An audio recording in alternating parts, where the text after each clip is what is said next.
ओम शांति। तो आज सुनते हैं अगला पाठ।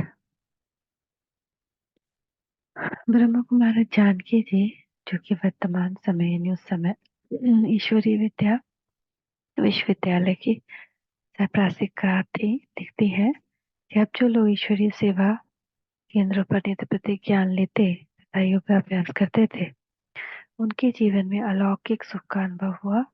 तो उनके मन में उमंग पैदा हुई कि हम आत्मा के उस पिता परम पिता शिव से मिले। उनके मन में विचार उठा कि जब इन ब्रह्म कुमारी बहनों का जीवन इतना पवित्र और शांति संपन्न है, स्वयं ब्रह्मा बाबा का जीवन अत्यंत निर्मल और दिव्य गुण संपन्न होगा ही। ये बहनें जो कहते हैं कि ब्रह्मा बाबा के साथ एवं वृद्ध मानवी तन में सभी आत्माओं के परम पिता परमात्मा अर्थात शिव बाबा आते हैं और वही ब्रह्मा बाबा के मुखारविंद से ज्ञान देकर परम धाम लौट जाते हैं, तो यह कौतुक तो अवश्य ही देखना चाहिए। संसार में इससे अधिक महत्वपूर्ण और अद्भुत क्या और कोई बात हो सकती है। त्रिलोकीनाथ सर्वशक्तिमान परमपिता परमात्मा सूर्य तारागण से भी पार परम धाम से हम आत्माओं को ईश्वरीय ज्ञान देने और पतित से पावन बनाने का उच्च कर्तव्य करने नेत्र प्रति आते हैं। तो ये जो थोड़ा सा फासला हमारे नगर से आबू तक का है, यह उस फासले के सामने तो कुछ भी नहीं है। जबकि हमने इस ज्ञान की प्राप्ति द्वारा उसे जाना है, पहचाना और माना है, तब हम तो एक सेकेंड भी उससे मिले बिना नहीं रह सकते। अरे, हम जिस पिता को जन्म जन्मांतर पुकारते थे, मंदिरों गुरुद्वारों तीर्थों पर्वतों और गुफाओं निर्जन जंगलों और हृदय के गुहे में ढूंढते थे, अब वह हमारे मन का सच्चा मीत वह प्रियतम प्रभु आ गया है, तो हम उससे मिले बिना एक क्षण भी कैसे रह सकते हैं। उसका परम धाम से आना तो हमारे लिए आह्लाद का विषय है, और हमारा मन तो इस धन की रेल यात्रा के लिए भी नहीं रुकना चाहता, बल्कि वह तो आकाश मार्ग से वायुयान की रफ्तार से उड़ने का धीरज भी अब नहीं कर सकता। वह तो सीधे ही पहुंच गया है, परंतु यह तन भी अब यहाँ पड़ा रहना नहीं चाहता। इसके रोम रोम में एक नशा बस रहा है, और यह भी मन ही साथ देना चाहता है और लपक कर अपने उस प्रभु को ही जाना चाहता है। अतः वे जिज्ञासु प्रमुख हमारे बहनों से कहते, बहन जी, अब हम अधिक इंतजार नहीं कर सकते। हमें इस ज्ञान को समझने में ही इतना समय लगा दिया, हमें तो यह समय भी अखर रहा है। परंतु वह कहते, अभी आप बाबा से मिलने नहीं जा सकते। वहां यज्ञ में वही जा सकता है जो ब्रह्मचर्य का पालन करता हो, बाजार में बनी चीजें अथवा तामसिक पदार्थ न खाता हो, धूम्रपान न करता हो, जिसने अपने जीवन में अलौकिक परिवर्तन अर्थात पवित्रता लाई हो, अपनी दृष्टि तथा वृत्ति को शुद्ध किया हो, और जिसे ईश्वरीय ज्ञान में पूर्ण निश्चय हो। हमें शिव बाबा की आज्ञा है, उनसे मिलने के लिए केवल उन्हीं को ले जाया जा, जा सकता है जो सपूत बच्चे बने हो, जिन्होंने आत्मा के पिता को पहचाना हो। जिज्ञासु पूछते, बहन जी, सपूत बच्चा किसे कहा जाता है और निश्चय बुद्धि के क्या चिन्ह अथवा लक्षण है। बहनें कहती हैं, सपूत बच्चा वह है जो बाप की आज्ञा पर चलता है। बाप की आज्ञा यह है कि मन वचन कर्म से पवित्र बनो और योग युक्त बनो। पवित्रता में ब्रह्मचर्य का पहला स्थान है, क्योंकि उसके बल से ही दूसरे मनोविकारों को भी जीता जा सकता है, और उसी के आधार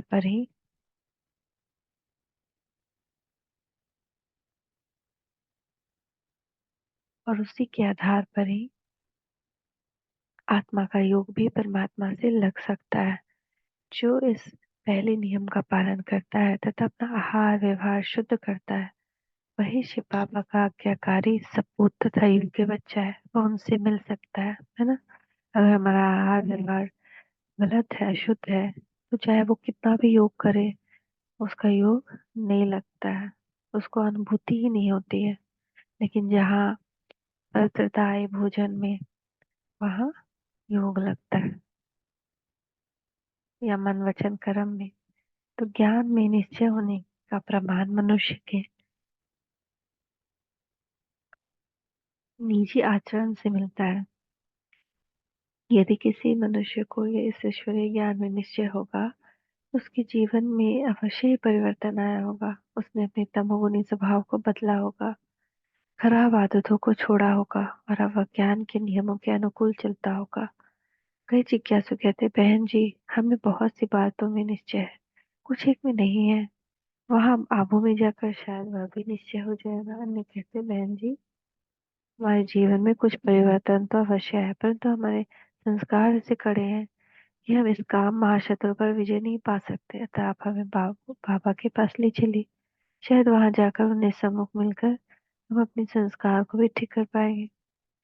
इस हम ब्रह्म कुमारी बहनें कहती, ब्रह्मचर्य व्रत से ही बुद्धि दिव्य होती है।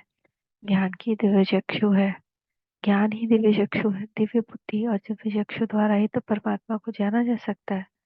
अगर बुद्धि दिव्य नहीं हुई होगी तो परम पिता परमात्मा के पवित्र ज्ञान रूप अमृत को धारण कैसे कर सकेगी। ज्ञान रूपी प्रकाश नहीं होगा तो मन रूपी आंख प्रभु को देखेंगे कैसे। अतः पहले आप ब्रह्मचर्य व्रत का पालन करके बुद्धि को दिव्य करो और ईश्वरीय ज्ञान की अच्छी तरह धारणा करके निश्चय बुद्धि बनो, तभी हम आपको ले चलेंगे। ब्रह्मचर्य की धारणा न होना ही इस बात का प्रमाण है। अभी आप में स्त्री पुरुष का भान है, अर्थात आपकी अभी आपकी देह दृष्टि है। अब आत्मा को देखने के बजाय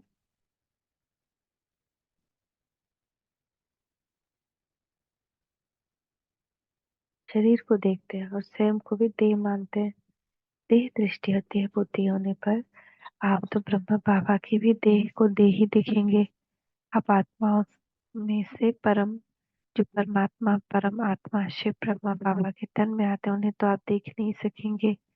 देह बुद्धि होने के कारण आपकी बुद्धि ज्ञान के सूक्ष्म रहस्यों को तो पकड़ नहीं सकेगी और सूक्ष्म अति सूक्ष्म परम पिता परमात्मा को पहचान नहीं सकेगी। अतः अगर आपने ब्रह्मचर्य व्रत की धारणा नहीं की होगी और हम आपको आबू बाप दादा के पास ले चलेंगे तो हमें दंड मिलेगा। जिज्ञासु कहते हैं, बहन जी, क्या बाबा दंड भी देते हैं। बहन जी, हमारा तो यही निवेदन है कि आप हमें ले चलिए, शायद वहां जाने से हमारा निश्चय पक्का हो जाए। ब्रह्म कुमारी कहती है, निश्चय तो ज्ञान से पक्का होता है और ज्ञान बुद्धि में तब धारण होती है जब मनुष्य ब्रह्मचर्य व्रत का पालन करता है और अन्न दोष तथा संग दोष से बचता है। अतः पहले आप इन नियमों का पालन करो ताकि आपके निश्चय की नींव पक्की हो। यदि आप परमपिता परमात्मा के से मनोमिलन बनाने के लिए और उनसे परमानंद और अवर्णनीय अतीन्द्रिय सुख की प्राप्ति के लिए इतना त्याग भी नहीं कर सकते, काम रूप विष को नहीं छोड़ सकते, तो हम आपको बाप दादा के पास ले जाने में असमर्थ हैं। आप इतनी अनमोल चीज को पाना चाहते हैं, परंतु उसके लिए इस काम रूपी दुखदायक चीज को भी नहीं छोड़ सकते। इससे स्पष्ट है कि आपको यह ज्ञान अभी नहीं समझा है। हम आपको लायक बनाकर ही यज्ञ में ले जाना चाहते हैं, क्योंकि अब पवित्र आत्मा को वहां ठहरने की मना है। हंसों में बगुला को बैठना अच्छा नहीं लगता। वहां के शुद्ध वातावरण को बिगाड़ने का दोषी हम आपको नहीं बनाना चाहते। आप पहले बुद्धि रूपी कलश को काम रूपी विष से खाली करो, इसे ज्ञान रूप अमृत से भरो, तब हम आपको उस सर्वोच्च पिता के पास ले चलेंगे, वरना हमें दंड मिलेगा। जानते हो, ऐसी कच्ची अवस्था वाले जिज्ञासु को लाने वाले ब्रह्मा कुमारी के बारे में बाबा क्या कहते हैं और उसे क्या दंड देते हैं। बाबा इस विषय में एक प्रसिद्ध आख्यान सुनाते हैं।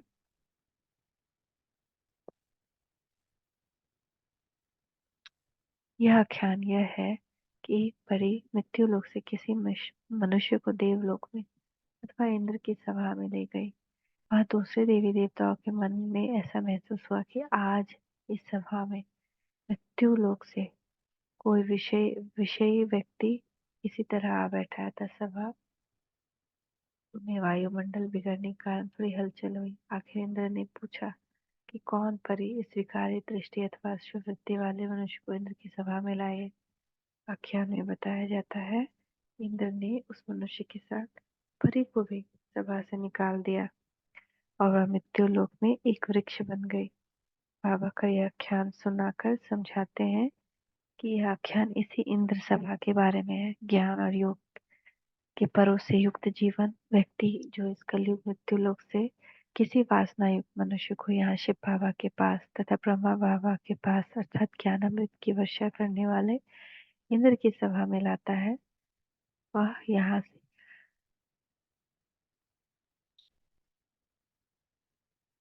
यहाँ की पवित्र तपस्या से निर्मल हुए वातावरण को बिगाड़ने का दोषी बनता है और इस पाप का दंड भुगतता है। युग में मनुष्य कभी भी वृक्ष नहीं बनता। संत बाबा कहते हैं यज्ञवश वृक्ष की तरह अवाक अथवा गूंगा बन जाता है, अर्थात वह संसारिक बातें भले ही करे लेकिन वह ईश्वरीय ज्ञान नहीं बोल सकता। अतः हम आपसे कहते हैं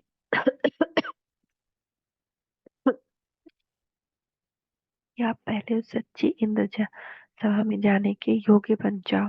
पहले आप मोती चुगने वाले गुण ग्राहक हंस बन जाओ। इस प्रकार जिज्ञासु को पवित्र बनने की प्रेरणा भी मिलती और उन्हें ये सोचकर खुशी भी होती। इस सत्संग अथवा यज्ञ के कुछ नियम हैं और ये प्रमुख कुंवारी बहनें इन नियमों पर बहुत दृढ़ रहती हैं। कुछ जिज्ञासु तो पवित्रता की धारणा के लिए पुरुषार्थ करते थे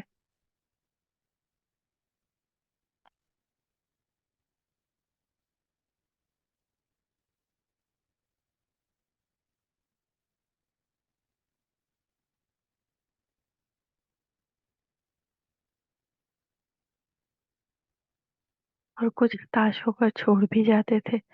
वे कहते थे कि बड़ी ऊंची मंजिल है, यहाँ से कि बहुत कठिन नियम है, हम इन पर नहीं चल सकते। कई ऐसे भी होते थे जो कहते थे हम इस एक जन्म में प्रभु के लिए सब कुछ करने को तैयार है, काम विकार तो है ही नरक का द्वार, इसे छोड़ना क्या कठिन है।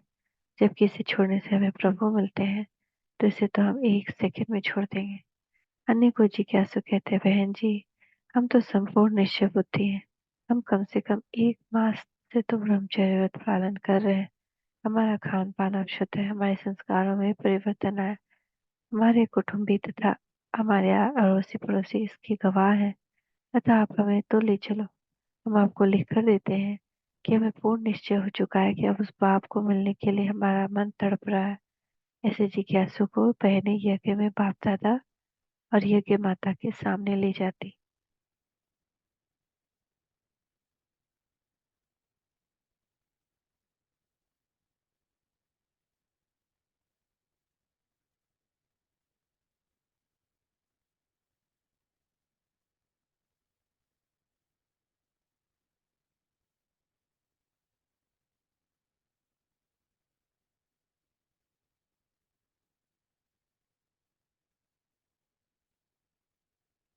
यज्ञ माता और यज्ञ पिता परमात्मा से आत्माओं का अनोखा मिलन।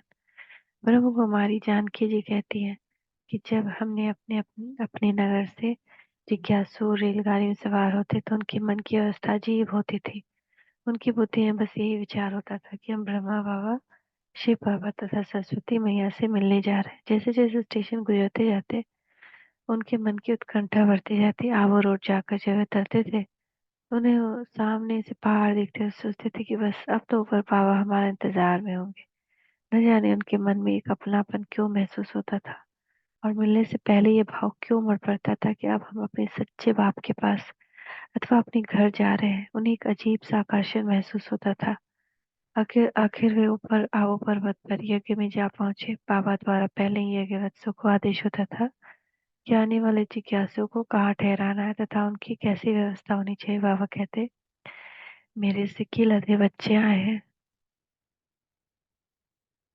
कल्प के बिछड़े हुए बच्चे आन मिले हैं। देखना इन्हें किसी प्रकार का कष्ट न हो। माया ने इन्हें जन्म जन्मांतर दुख दिया है और थका दिया है। अब ये बाप के घर आए हैं आत्मा की थकावट दूर करने, अतः इन्हें स्थूल और सूक्ष्म सभी सुविधाएं देना। वह शुभ घड़ी हुई आ पहुंची जब उन जिज्ञासु आत्माओं को ब्रह्मा बाबा और शिव बाबा के सामने ले जाया जाता और सभी के गृहस्थी आसपास बैठे देख रहे होते कि ये हमारे नए भाई बहन आए और बाबा और मम्मा के सामने बैठे हुए वे जिज्ञासु अपने मन में बड़े प्रसन्न होते। यहाँ आने से पहले तो उनके मन में प्रश्न अथवा उत्सुकता बनी रहती थी। शिव बाबा ब्रह्मा बाबा के मन में कैसे आते होंगे, उनकी प्रविष्टा को हम कैसे जान पाएंगे, शिव बाबा से हमारा मिलन कैसे होगा। परंतु जब वे आकर आत्मनिश्चय होकर बैठते और बाप दादा की ओर निहारते, वे उनकी नजर से निहाल हो जाते। ब्रह्मा बाबा की नेत्र रूपी खिड़कियों से शिव बाबा आत्माओं से मिलते। बाबा, बच्चे, मीठे बच्चे कहकर पुकारते और पुचकारते। परंतु ये शब्द उच्चारण होने के पहले ही कई जिज्ञासु तो उस चुंबक के पास ही पहुंच जाते। पापा और मम्मा का तन क्या था, इस पृथ्वी पर सुखधाम और शांति धाम था। उस पारसनाथ के स्पर्श से ऐसा महसूस होता था कि पवित्रता की धारणा का प्रभाव उनकी प्रकृति पर खूब पड़ा है। कहावत भी है, संत वरे परमार्थ ही शीतल जिनके अंग, औरों को शीतल करे दे दे अपना रंग। सचमुच उन दोनों के तन में भी ऐसी विलक्षणता थी जिससे आत्मा की जन्म जन्मांतर की थकावट दूर हो जाती थी। परंतु उस ईश्वरीय गोद का सौभाग्य उन्हीं को मिल सकता था जिन्होंने आजीवन ब्रह्मचर्य की धारणा तथा योगाभ्यास की प्रतिज्ञा लिए हुए होते थे। वास्तव में उस मिलन में देह का भान भी नहीं होता था, अपनी देह की सुध-बुध नहीं होती थी। अशरीरी अवस्था क्या होती है और आत्मा का परमात्मा से मिलन कैसा होता है, उसका जो अवर्णनीय अनुभव उन सुखद क्षणों में होता था, उससे आत्मा गदगद होती थी। तब मन में संसार का कोई संकल्प या आभास नहीं होता था और आसपास बैठे यज्ञवत सुख स्थित की स्थिति का पता नहीं रहता था। आहा, आत्मा का परमात्मा से वह मिलन ऐसा होता था कि बीच में किसी दूसरे की याद, किसी प्रकार का कोई संकल्प विकल्प, मन में कोई इच्छा या तृष्णा नहीं होती थी, बल्कि एक आत्मा और दूसरा परमात्मा, दोनों बिंदु आपस में ऐसे स्नेह और चाव से मिलते थे और परमात्मा की ओर आत्मा का ऐसा दिव्य आकर्षण रहता था कि कैसे उनकी व्याख्या करें। एक सेकंड में यह स्थिति होती थी कि जिसने न जमीन का भान न आसमान का पता रहता था, आत्मा सर्वभावीन परमपिता परमात्मा की होकर अभूतपूर्व आनंद में, प्रेम में, शांति में, शक्ति में, रस में तन्मय होती थी। फिर स्थिति थोड़ी थोड़ी करके इस ऊंचाई से नीचे की ओर होती थी, परंतु उस अनुभव की याद में जिज्ञासु खोया रहता था और उस अनुभव को पाने की उसे फिर से तीव्र उत्कंठा रहती थी। परंतु अब अन्य भाई बहनों से मिलना है, मन में थोड़ा ऐसा संकल्प के कारण वह स्वयं को जैसे तैसे कंट्रोल करता था। जिज्ञासु का पहले जो ये प्रश्न उठता था कि परमात्मा का मिलन कैसे होता होगा, उस समय वातावरण और वायुमंडल किस प्रकार होगा, शिव बाबा की प्रतिष्ठा का पता कैसे चलेगा, उनके इस प्रश्नों का उत्तर उन्हें अपने अनुभव में मिलता था। परंतु यह अनुभव उस घड़ी होता था जिस घड़ी वह प्रश्न भी मन में प्रार्थना भाव न होते थे, बल्कि आत्मा एक हो जाती थी। ऐसा सुंदर मिलन सारे बच्चे करते थे बाबा से। ओम शांति।